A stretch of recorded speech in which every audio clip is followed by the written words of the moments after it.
I was just talking to our JV partner Schroders. So even there was same kind of problem. So I got just one line: valuations takes a backseat in this kind of a world. So we are in pretty complex world. So it's pretty difficult for a fund manager to give you a view in terms of what will happen in 2 months, 3 months. But if you take a cycle of 3 to 5 years, obviously fundamentals should justify the business model. And at the end of the day, if earnings doesn't come in, the company will not deliver in terms of the performance. So I think leaving aside the broader market where markets can go here and there depending on the flows, I think we concentrate more on the companies and the sectors where we want. So it's like, again, you know, I've been in a similar situation. A barber will never tell you that you don't need a haircut. Yeah.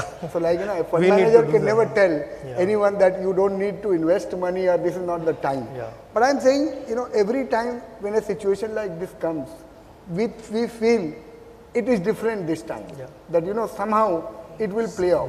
Yeah. Put your hand to heart and actually just tell everyone who is sitting here, are you really scared of telling people that you should be investing in this market? So I am scared, I would say. As a fund manager, always it's a third party. That's the honest confession. So it's a third party money. We have to do justice to the shareholders or the investors. So obviously, whenever you go on TV and say that this is the time to buy, right? But at the end of the day, you have to be careful on which kind of funds you are choosing, which kind of fund managers you are choosing. That is more important. Mrinal, you've done exceedingly well. We are all so proud of what you have achieved at such a young age. What's your sense of these markets?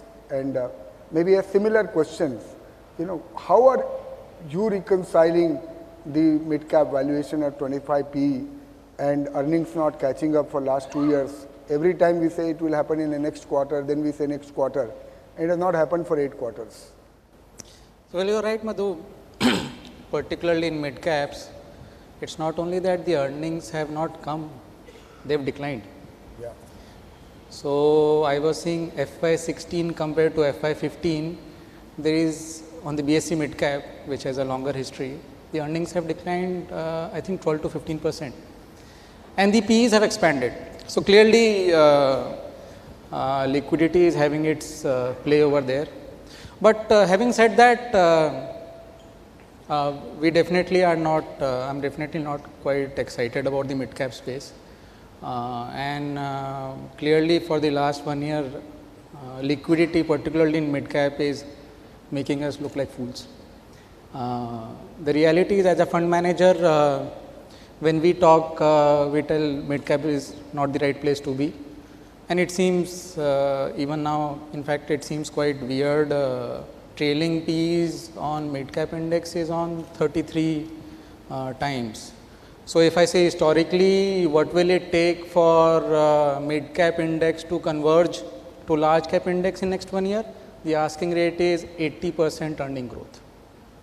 80% earning growth when it is expected, I guess it is better to bet against it. Then how are you managing? You are getting money every day. How are you managing this situation? So clearly, when such times come, we get into a capital preservation mode. Yeah. So are you holding a lot of cash? Mandates restrict the amount of cash you can hold. But then besides cash, you would tend to look for what could be very high quality, strong businesses, which could typically provide you liquidity if there are some corrections. But Mrinal, that is the dichotomy. As a fund manager, if you go, let's say, in a so-called defensive stocks in these kind of markets, and if the market keeps running the way it is running and your peer groups outperform, at what stage do you give up on your intelligence and say that I have to join this bandwagon, otherwise I'll be left out? So, well, the term you use, Madhu, this time it's different. When you start hearing that, you know now trouble is coming. Yeah. So, you're right, it's a delicate thing, and it is very testing. You have to remain relevant. Yeah. And the business can have its own pressures when your ranking in the peers fall, particularly in the near term. But you cannot and you should not compromise on your long-term benefits for your customers, your unit holders or investors. Every time I face that dilemma, this is something that I practice for myself. I tend to focus on what is the right thing to do, just do. Don't try to get swayed by what the market is proposing in terms of greed and fear. Just do the right things, try to find what you think will make you reasonable money, don't try to make... And you don't get tempted and you don't get stressed about underperformance or outperformance in this kind of situation, which is outperformance by your peers and underperformance by you by sticking to what you believe is right. It's better to say I try not to get tempted. Okay. Yeah, but the idea is to keep doing the right things because if you drift, there is a bigger trouble. Sure. Sailesh, I know that you have been holding a lot of good quality names, and today quality is not at a premium, but it at a super premium. 30, 40, 50 P multiple has become a norm of the day. So what gives you the conviction to keep holding these companies? And don't tell me that you have bought businesses, because we are ultimately buying stocks. See, I also don't buy this argument that you can buy business at any price or stay into it. Wherever there are high PE companies being bought, the basic case is the growth possibility there much higher than what it is imputed. So wherever we are buying growth or expectations of growth, it is only where the current earnings are 5-year, 6-year lows. So we are not focused on buying high PE companies where growth has already come about.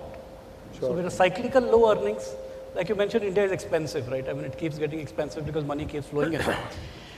The fact of the matter is all of us have a calculator, right, which says that India is expensive, but still there's money flowing in at various points of time.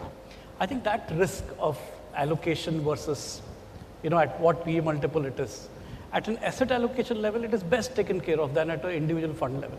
Sure. And within the fund, the focus will be on right business models, right framework, and no, I am saying at what point of time do you decide that 40 P ho gaya, 50 P ho gaya, 60 P ho gaya, and it is not worth holding, or it's not worth buying more? Two things have to change. Yeah. First is the hypothesis on which the investment has been created. For example, that growth expectation disappears. Say expectations were driven by possibly lower interest rates, better ordering, or driven by changes in environment which is relevant to a business. If they change, you have to sell out, then PE multiples don't matter. Sure. So it's like, see, the expensiveness is a function of what is possible because it's a forward-looking mechanism. Sure. Right. I mean, at one level, the minute you look back, last 5-6 years earnings have been very inferior. So can you have next 3-4-5 years earnings of 14-15% compounding for larger companies? It's a possibility. And on that, if you find them businesses which are going to do 4-5% higher than that, sure, that is the space which can command a little bit of premium. But yes, purely multiple, just because there's liquidity, momentum, there's no point to be in those businesses. It's like 3 years back, FMCG companies were so expensively valued. Sure. That at 40-50 multiples, and now they are delivering only 4-5% revenue growth. Sure. So these businesses are clearly, in some sense, best avoided. Sure. So Neelesh, you have done quite well, and you have, even in these difficult markets, you have performed and you have given returns. So just tell us, what is your hypothesis, and where does this valuation and the overall market come in your way of that performance, whether positive or negative? Sure. No, your observation is absolutely right that liquidity is there globally, excess liquidity. I think my reading is, let's say, if you look at what happened post global crisis across the world, let's say a decade or 15 years prior to global crisis, the earnings growth in the developed market, US, Europe, was in the range of 10-11%. It has come down by 6-7%. But the equity markets there also have been pretty stable and doing well. The reason is the cost of debt has come down, and implied cost of equity, the discounting factor, has come down. So that's why that excess money is chasing yield, and some part of it is going various markets, emerging markets, including India. Domestic also, the options are limited in real estate, gold. So there is a liquidity which would come and which will sort of maintain. The question is, from an investment manager point of view, is ultimately businesses and stocks would react to earnings. Liquidity will take it. But they're not reacting to earnings. Sure. So that can take up to a level.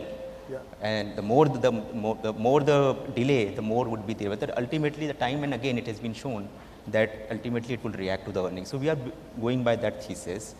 And there are pockets in the market which purely driven by equities, the multiples have grown by say 40 times, 50 times. I think we have to draw a line. I mean, when you look at a stock, there are three things. business management and valuation. All three are positive, all three are risk also. What has happened post crisis, I think many people have not taken business risk, management risk, because other pieces were not performing, and probably some pieces, some pockets of the market is probably taking valuation risk.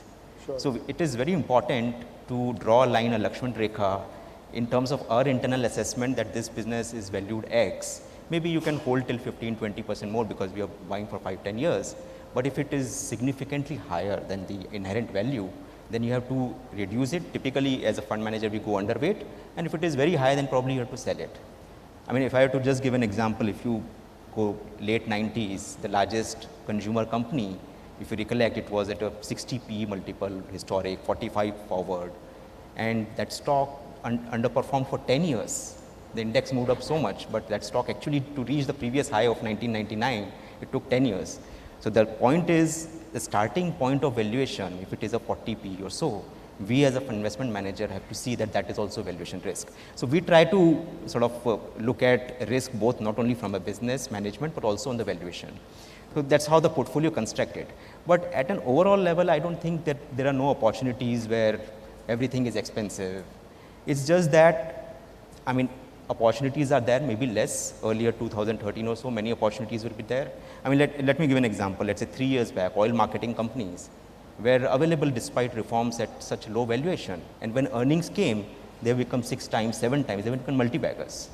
Sure. So for example, corporate banks. What kind of opportunities are Sure. there in all, Even now, all larger markets? pockets The of question is, they were there 2 years back. Are they still there? I think there are. Let's say, I mean, if I'll come back to you on Sure. that. So Mrinal, just, because we all read the same newspaper, we are all reacting to the same news. How important are the global factors which are worrying a lot of international fund managers? Some of them have closed down their shops, they stopped taking money, someone has closed down the fund itself. What is it which you are watching 2 or 3 things in the global environment which can change the overall complex? Are you worried that something ugly could happen globally? Yes, so there are a couple of things that I would keep a tab on currently. I think it's more or less a consensus that global growth is gone. Yeah, I think that itself is a risk, sure. because even a little growth can surprise things, and the asset allocation that we are seeing of global money towards India can reverse. Sure. The US Fed rate, obviously everybody is focused on, but then more important is where the trajectory goes. Sure. And a nominal rate with a very dovish talk, I don't think will have an impact. But I think what I see as a risk particularly is, I think for some reason the world has come to believe that there is no global growth to have. But if I see, for example, if I see the US presidential campaign, what kind of discussions are happening besides what gets published in the press, both of them are talking about a huge infra spend. Sure. So if that happens, I think there would be a lot of growth that particularly can happen. But will then inflation be a worry? Because all these central banks are able to print money because they are believing whether we are in a deflation or a very low inflation. Once that inflation comes about, or is that a worry in your mind, then the printing will stop automatically. So, well, the interesting part is, let's look at what Kuroda in Japan is saying. He is saying, my target is to get 2% inflation. Sure. So, if actually inflation comes across in the 75% global bond markets, which are 0 or negative, they'll be happy. They'll be able to actually reverse a bit of zero interest rate regime that we've seen for last 8 years.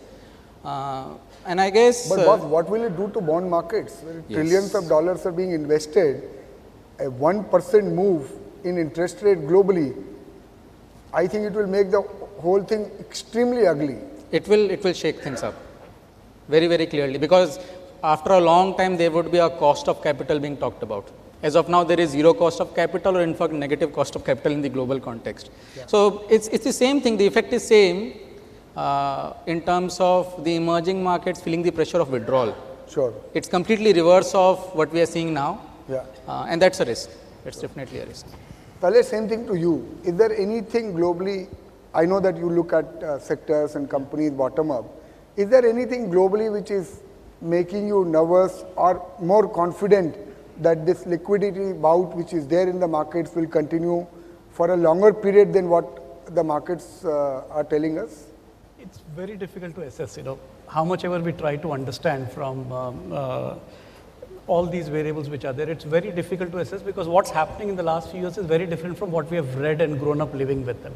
Sure. So it's completely an inverted model which is working. So when you correct this, because finally human minds will be working on that particular event and there could be any kind of a reaction. So you do carry the risk of one event which can, create a challenge. And finally, globally money is linked, right? So like you saw in January and February, the world said that the emerging market trade is finished. Today, all the money is coming to emerging markets again in just a matter of 8-9 months. So I think a lot of these cycles are not, or these challenges are not predictable. I would be happy if it shifts to a normal world with positive interest rates, sure, which like you said can create a disruption in the interim. And I think that disruption can be best managed actually at asset allocation level. Sure. Because that risk will be there because it's a market-wise systemic risk which you have to live with in terms of a sell-off or whatever happens. Sure. Mr. Gopani, basically, whatever happens to the globe, we are talking that India is in a sweet spot. And I don't need to explain to this audience, they must be bored of seeing that India is in a sweet spot.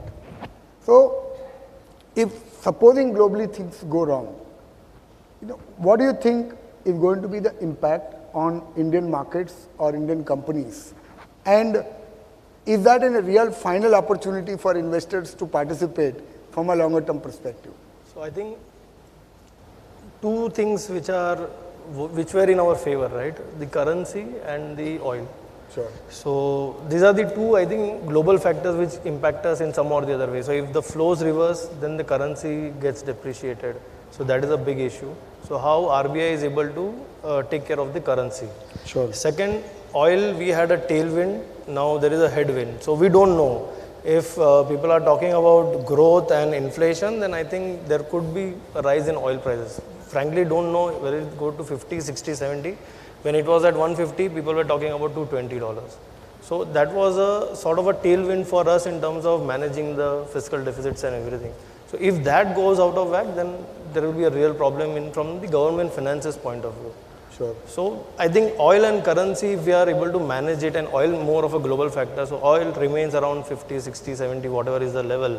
And if currency is managed well, then I think even if the flows go by, I think the domestic flows are enough to take care of that sudden downfall, if at all it happens. Find us on Facebook at facebook.com/ETNOW and don't forget to click the like button. You can also follow us on Twitter at ETNOW Live. To stay updated with all our programming, hit the subscribe button on our YouTube channel by logging on to youtube.com/user/ETNOW.